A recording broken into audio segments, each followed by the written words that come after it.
In the cold, unforgiving depths of the ocean, the weak do not survive, they merely endure. While his kin ascended, shimmering in gold and transitioning into power, he was left behind in the silt. A runt, a mistake. His scales were dull, his movements slow. He was mocked by the very school he tried to belong to.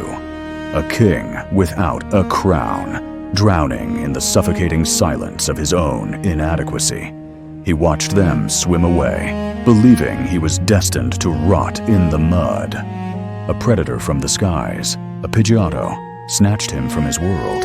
He was dragged into the thin, cold air, suspended between the sky and the sea, helpless, gasping, moments from being devoured.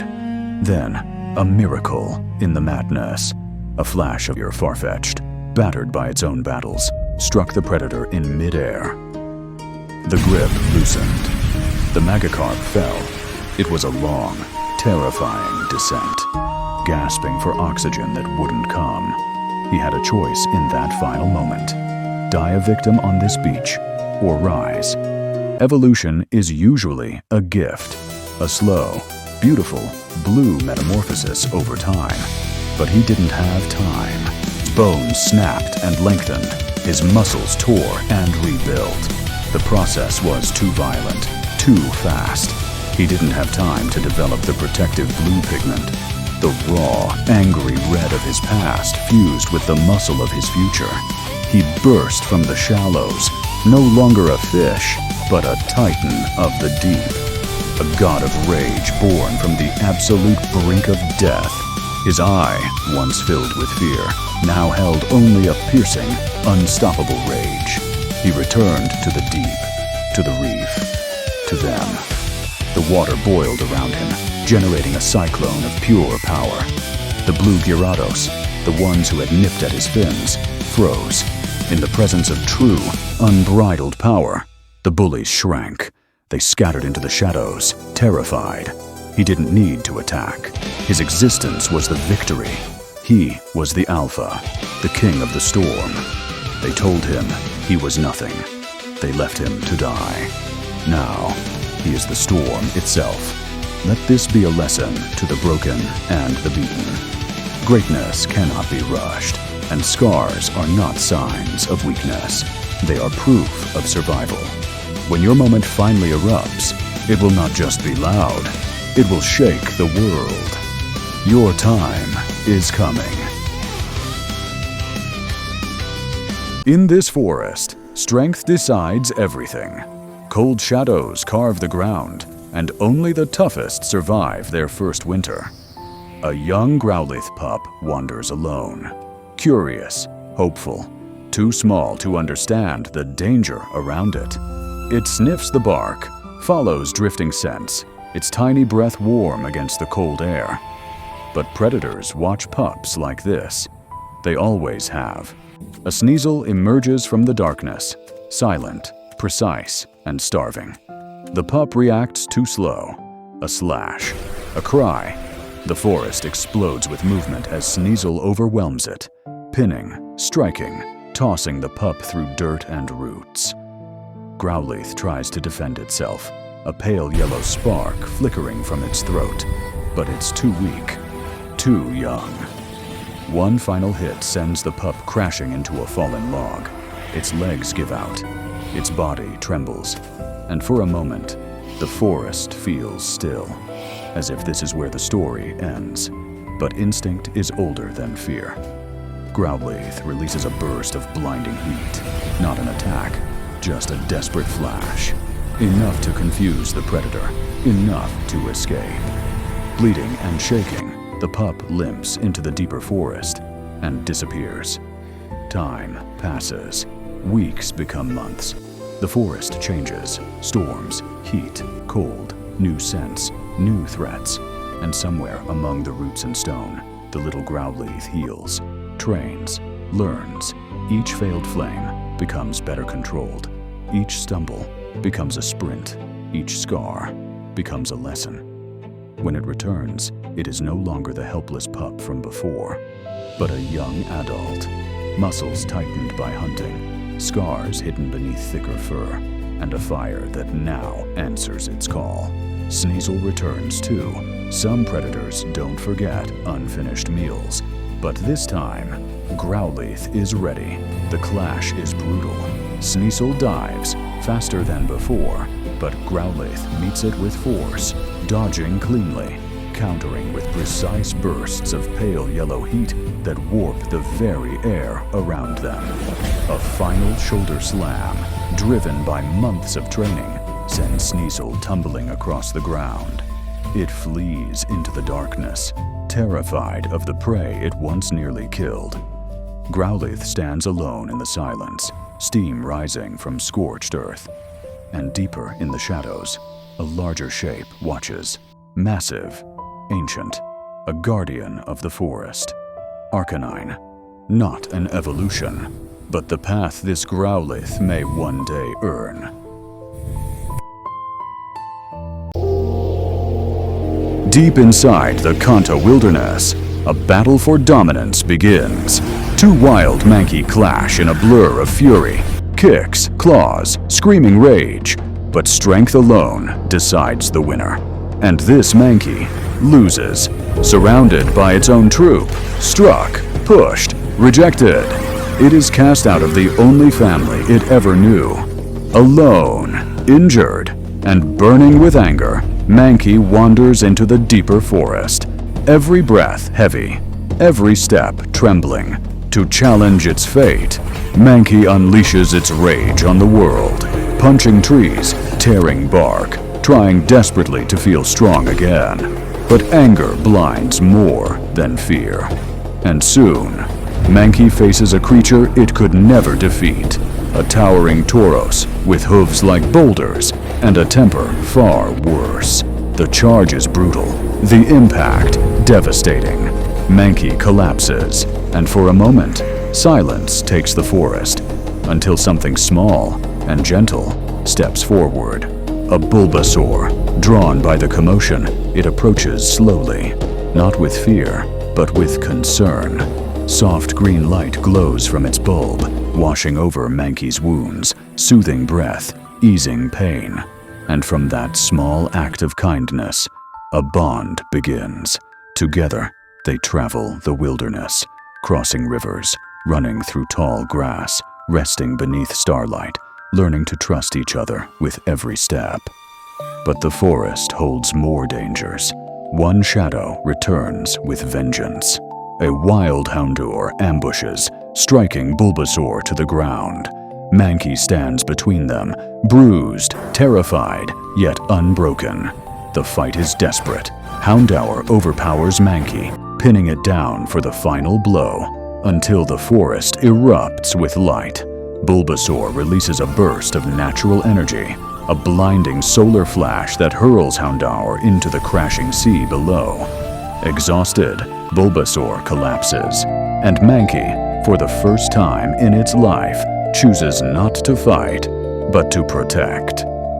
At sunrise, the two walk forward again, side by side, a mismatched pair bound by survival, kindness, and quiet strength. Their journey continues.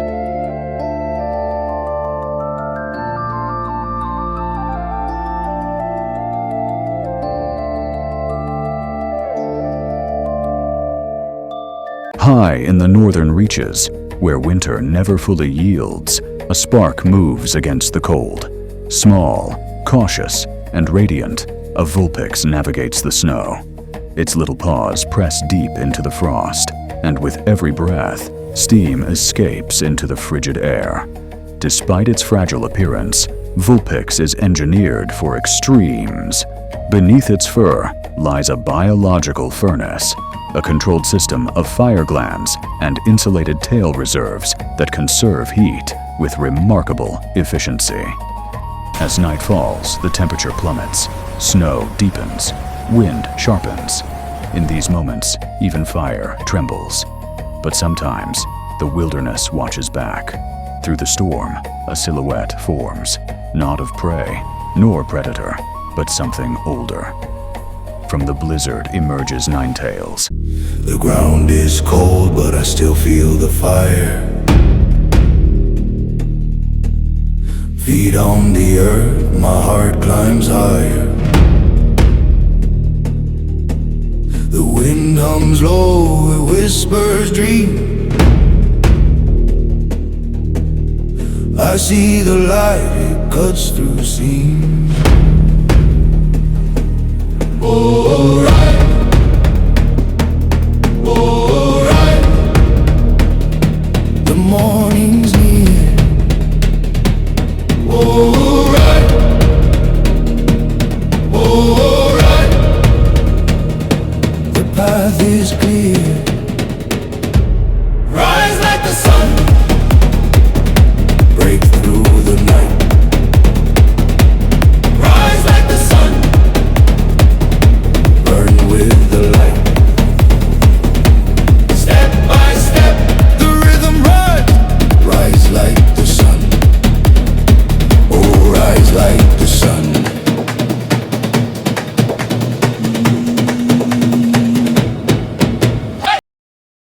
Under its guidance, Vulpix begins to refine its flame.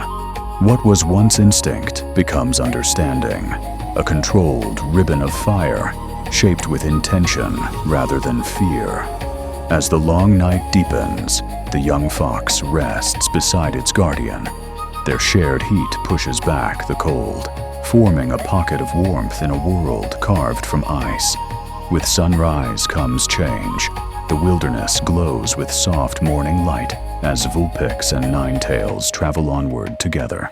Student and mentor, ember and flame. In the frozen silence of the north, their fire endures, a reminder that even the smallest spark can survive the deepest winter.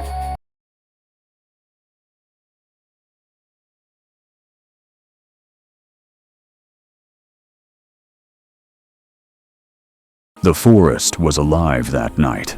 Moonlight filtered through tall canopies. Fireflies drifted above mossy roots. The Squirtle gang played near a shallow forest stream, laughing, splashing, knocking each other into the water. No danger, no tension, just noise. That was the mistake. The forest went silent. Not gradually. Instantly. Birds vanished from the branches. Insects cut mid-flight. Even the stream seemed to slow. One Squirtle noticed first. He looked up. The others followed his gaze. The moon was still there, but something crossed it. A shape too wide. Wings stretched unnaturally long, blotting out the light in pieces. The air vibrated. Not wind, but pressure. Then came the sound. A low, pulsing echo that didn't travel outward. It drilled inward. The Squirtle closest to the trees froze, his body locked mid-step. Before anyone could react, something dropped from above. Fast, silent, precise. Claws wrapped around his shell. He was lifted straight up through the branches, leaves exploding outward as the canopy swallowed him whole. No struggle, no scream, just the sound of wings beating once, then gone. The Squirtle gang stared upward. Branches swayed, leaves fell. The forest remained silent. They ran, not randomly, together. They reached the clearing beneath the trees where the ground was scorched in strange circular patterns. Bark peeled from trunks. Stones fractured inward, not outward. One Squirtle touched the ground. The vibration was still there, faint, pulsing, like a heartbeat in the air. Another Squirtle pointed upward, high on a broken branch. Deep claw marks, not from talons meant to kill, from talons meant to carry. Then the sound returned, far away, a rolling ultrasonic pulse that bent the leaves as it passed. The leader's eyes widened. They all knew that sound. Every flying type in the region feared it. Noivern, a night predator, a sky hunter that didn't chase. It listened, and once it chose prey, it never dropped it. The Squirtle gang looked toward the mountains beyond the forest. Dark cliffs, cave mouths carved into stone, places where sound didn't escape. That's where Noivern nested. That's where echoes became weapons. One Squirtle clenched his fists, another stepped back. Fear obvious, because this wasn't a rescue mission yet. This was entering Noivern's territory, and sound itself was no longer on their side.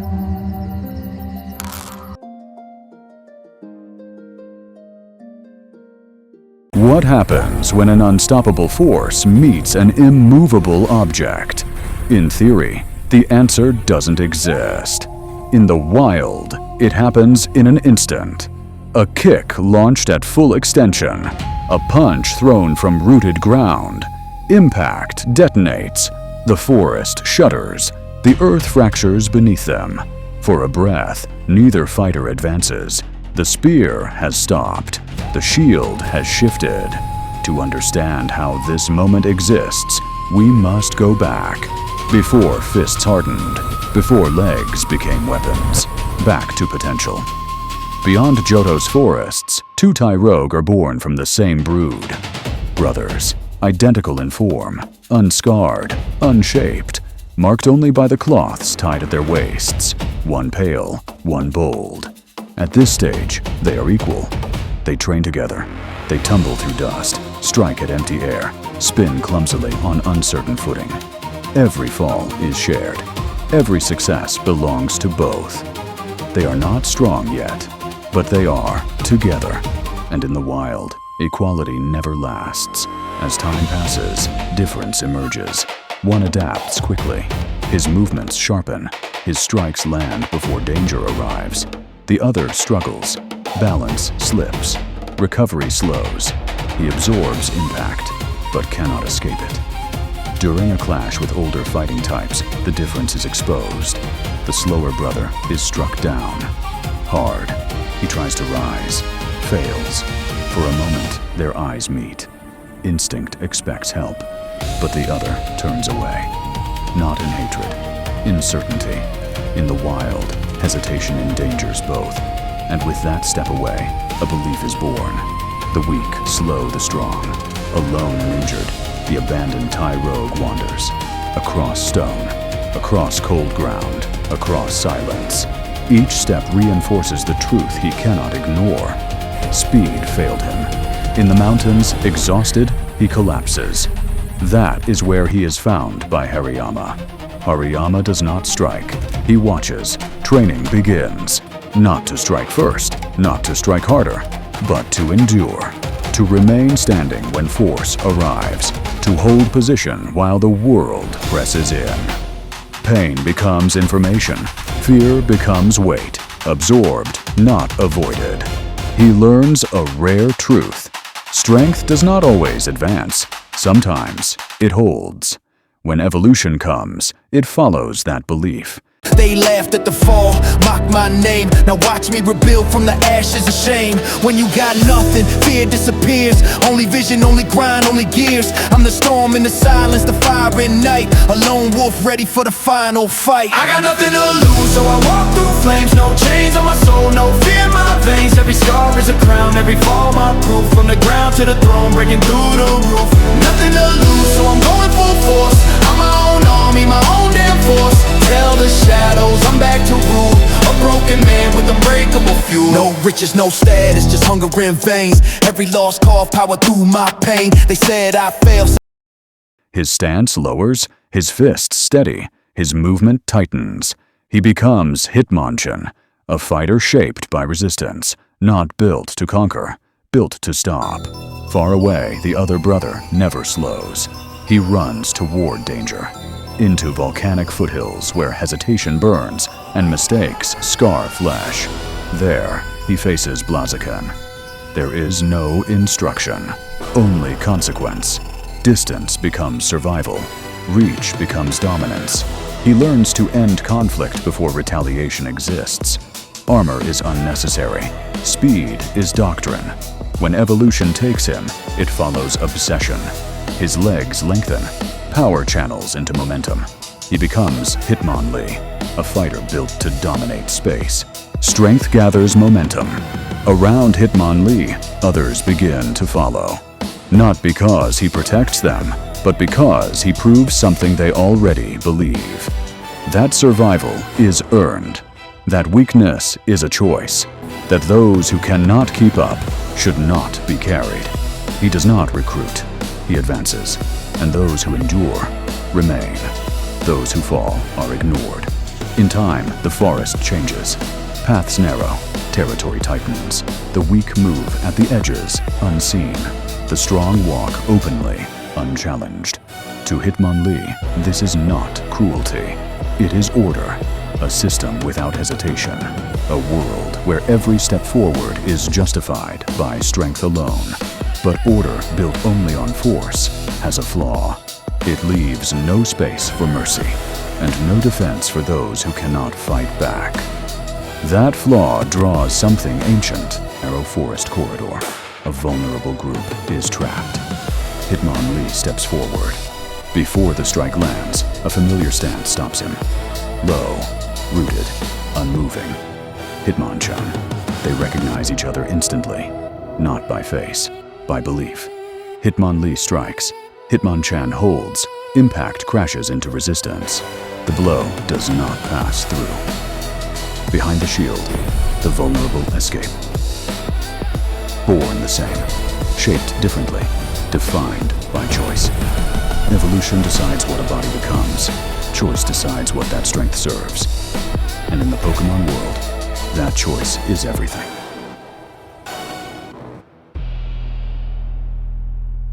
Analyzing data. Sector 9 selected.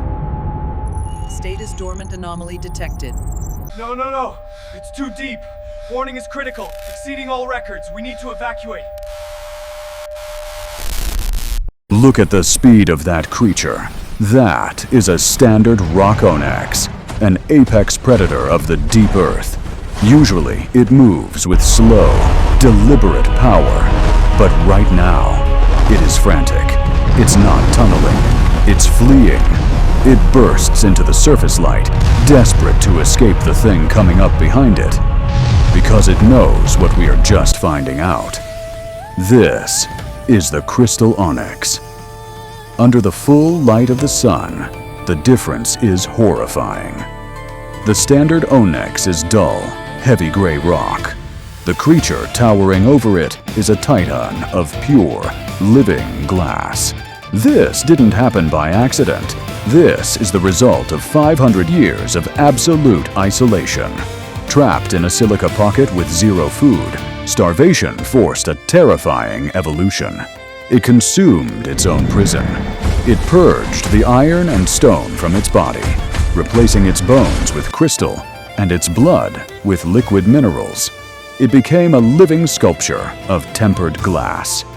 And here is why the rock version is terrified.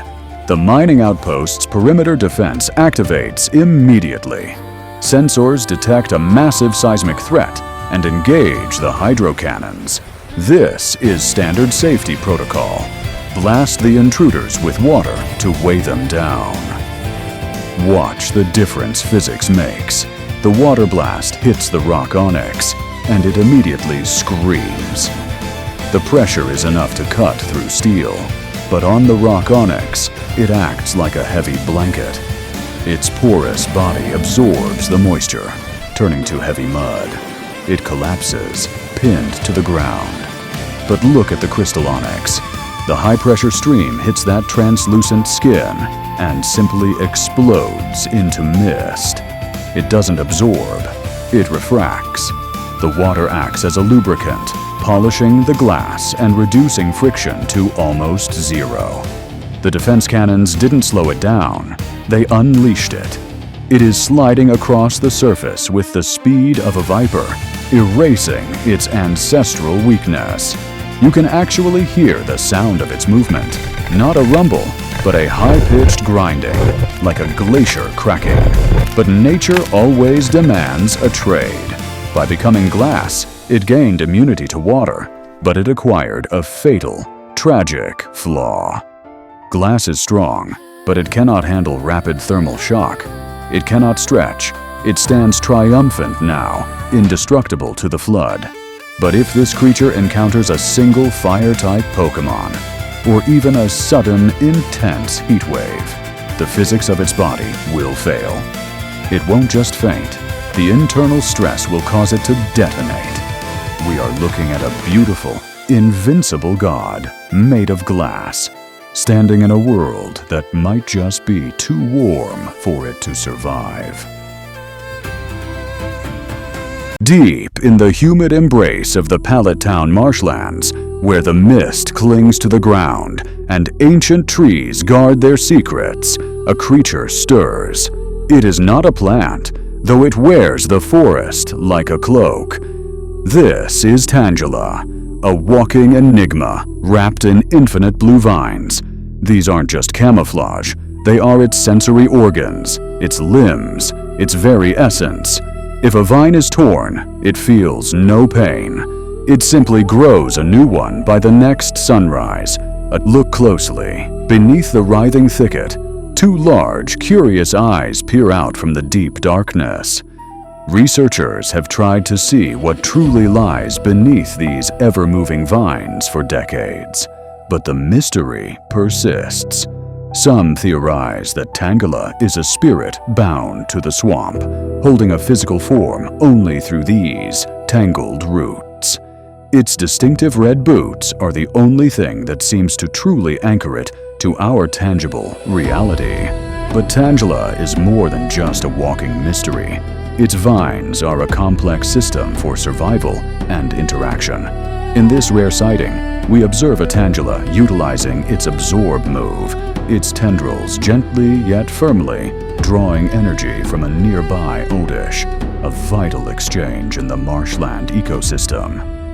When threatened or seeking to secure its place, Tangela can wield its vines with surprising strength. Here, it demonstrates its constrict move, wrapping its blue tendrils tightly around a sturdy tree branch, showcasing the immense pressure it can exert. As a master of its environment, Tangela employs various defensive tactics. Watch as it releases a shimmering cloud of stun spore into the air, a potent paralytic designed to deter potential predators or incapacitate competition. The sudden, forceful snap, one of its vines lashes out like a whip. This incredible force is the Vine Whip in action, capable of striking with enough impact to crack even solid rock. Fragile, yet persistent. A ticklish mystery that continues to refuse to be fully solved. In the wild, sometimes the best defense and the greatest power is to simply remain unknown, fading back into the mist from which it came.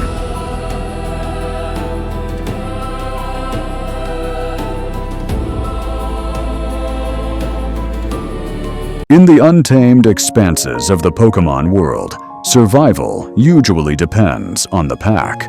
Social hierarchy is strict, and belonging is everything. But for one peculiar specimen, identity is a constant battle. The Ditto, a creature with no fixed form, desperate to integrate. It attempts to infiltrate a pack of wild Arcanine, but the deception is imperfect. The pack smells an imposter. Rejected once again, it is forced back into isolation. Driven into the darker recesses of the forest, the Ditto wanders alone, until silence is broken by a distress call. A young Togepi, separated from its nest. In this hostile environment, its incessant crying is a dinner bell for nocturnal predators. The Ditto senses the immediate danger. Instinct compels it to act. It attempts to soothe the infant using its only defense mechanism, mimicry. It cycles through impressive forms, attempting to become something comforting. A jovial Ludicolo, a protective Kangaskhan. Yet, these artificial displays only amplify the infant's terror. The Togepi recoils from the shifting monstrosity. The mimicry is hollow.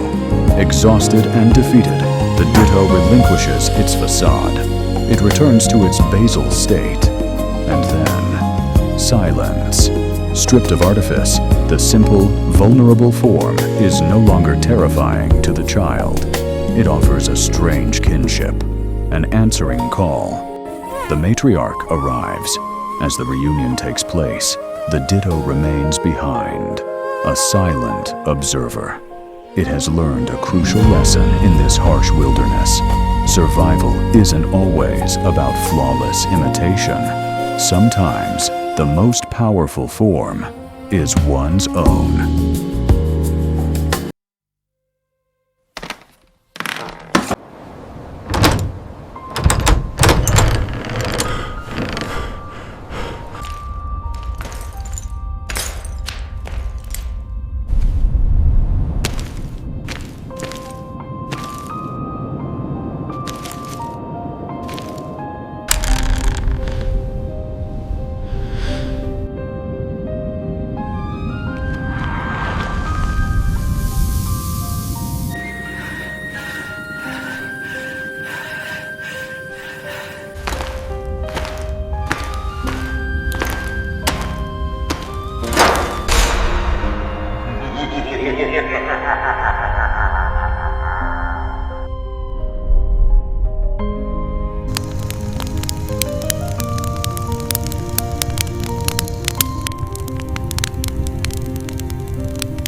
Most trainers believe ghost-type Pokémon are born dangerous.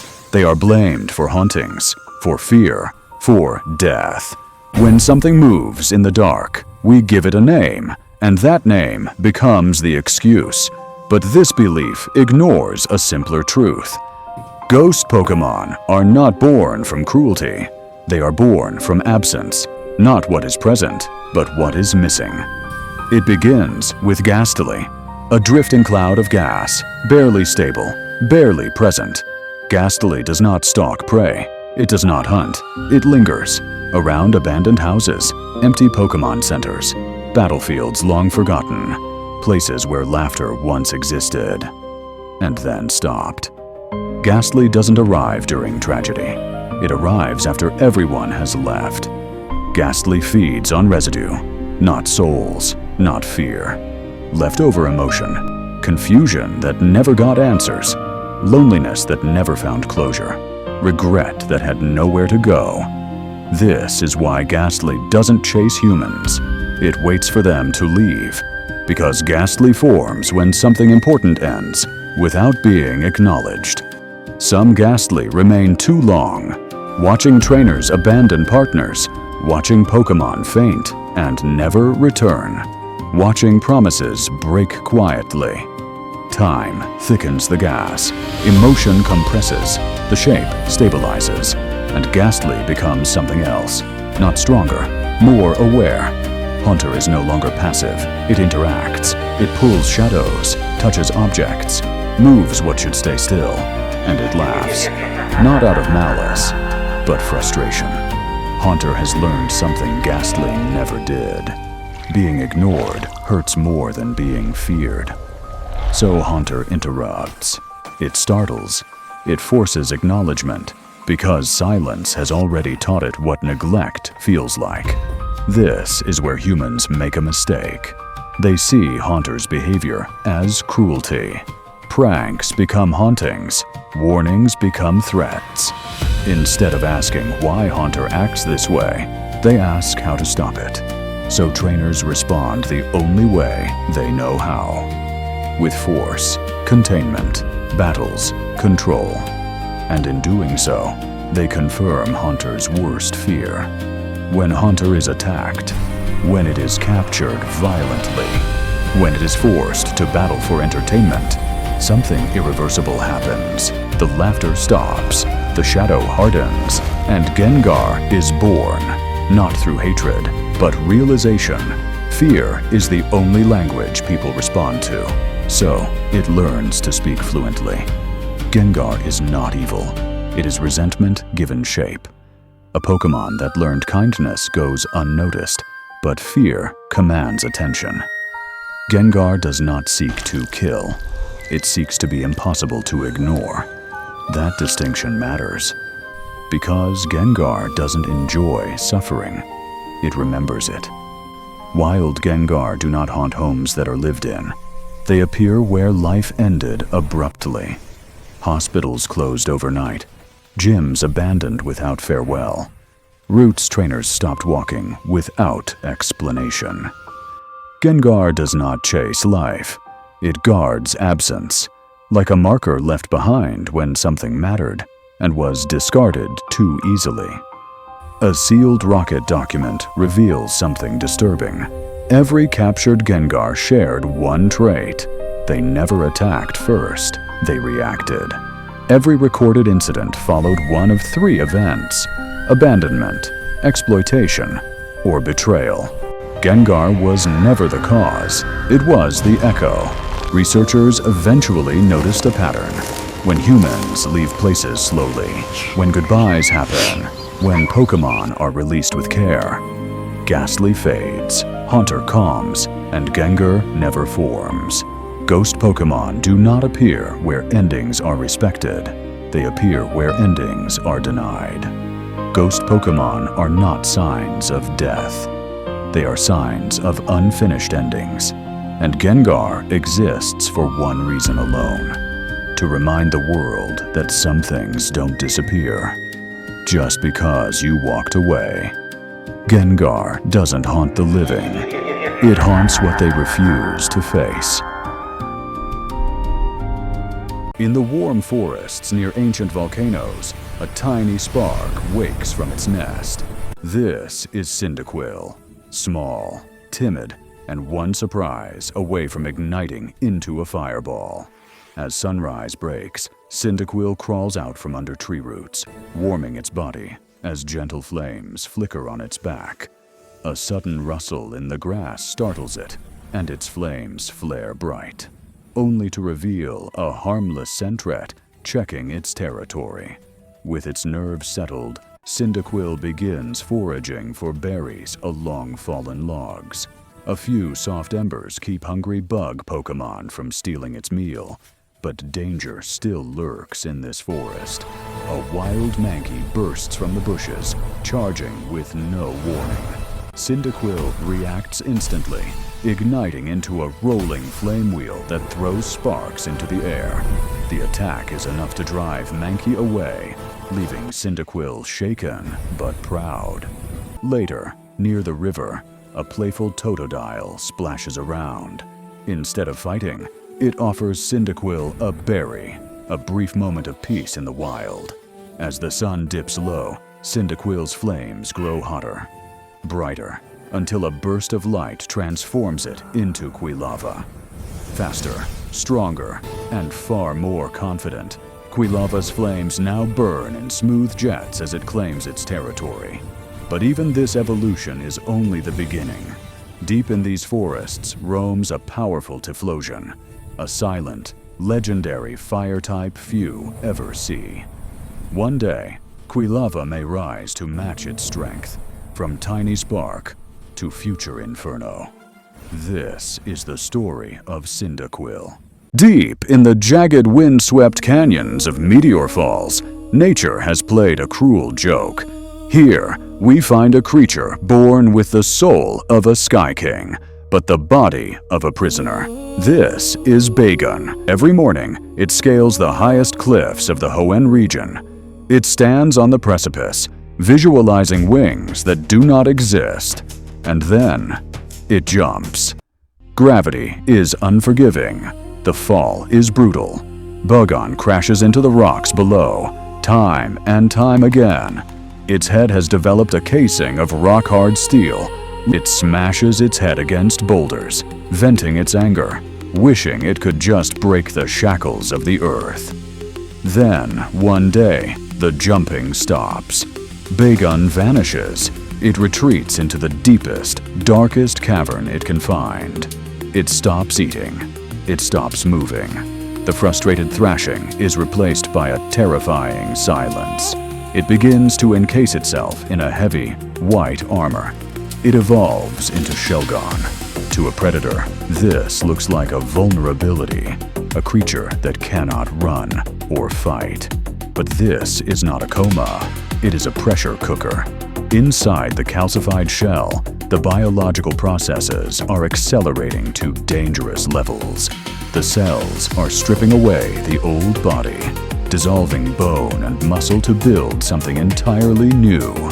It is starving itself to feed the transformation. Outside, seasons change. Storms rage against the mountain, but Shelgon waits. Finally, the cellular mutation reaches critical mass. The dream has become too big for the vessel. Deep within the shell explodes. Rising from the debris is no longer a prisoner.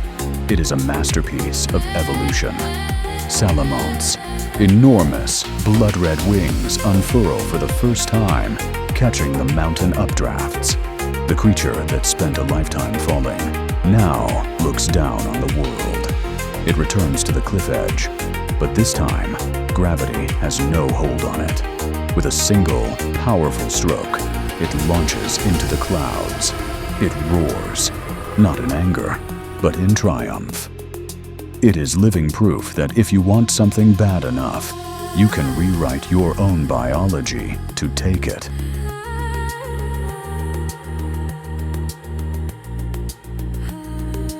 This isn't just a Dark-type Dragonite. This is a biological tragedy.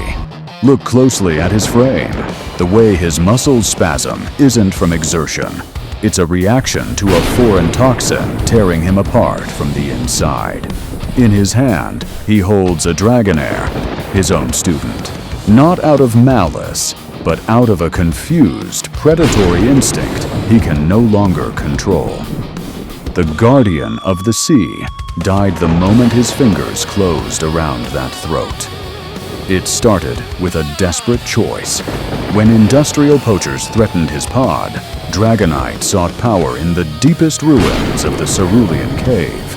There, he found a rusted canister labeled Subject M2. It was the Berserk gene, a banned remnant of the experiments that created Mewtwo. Humans created it to force Pokémon past their limits, trading sanity for raw destruction. To save his family, Dragonite consumed it. The change was instant. The gene didn't just boost his power, it rewrote his DNA, turning his inner fire into a cold, chemical rage. The power saved his pod, but the cost was absolute. The poachers didn't just leave, they were obliterated. Dragonite now exists in a permanent state of outrage. His brain fires aggression signals faster than his heart can pump blood. He no longer sees the difference between a threat and a friend. The ocean around him is no longer a sanctuary. It is a graveyard of splintered wood and metal, where he floats amidst the wreckage of the very ships he once guided to safety. The world calls him the God of Destruction. They send champions to slay him, seeing only a monster with glowing violet eyes. They don't understand that inside that Titan, the original Dragonite is still screaming, trapped behind a wall of rage.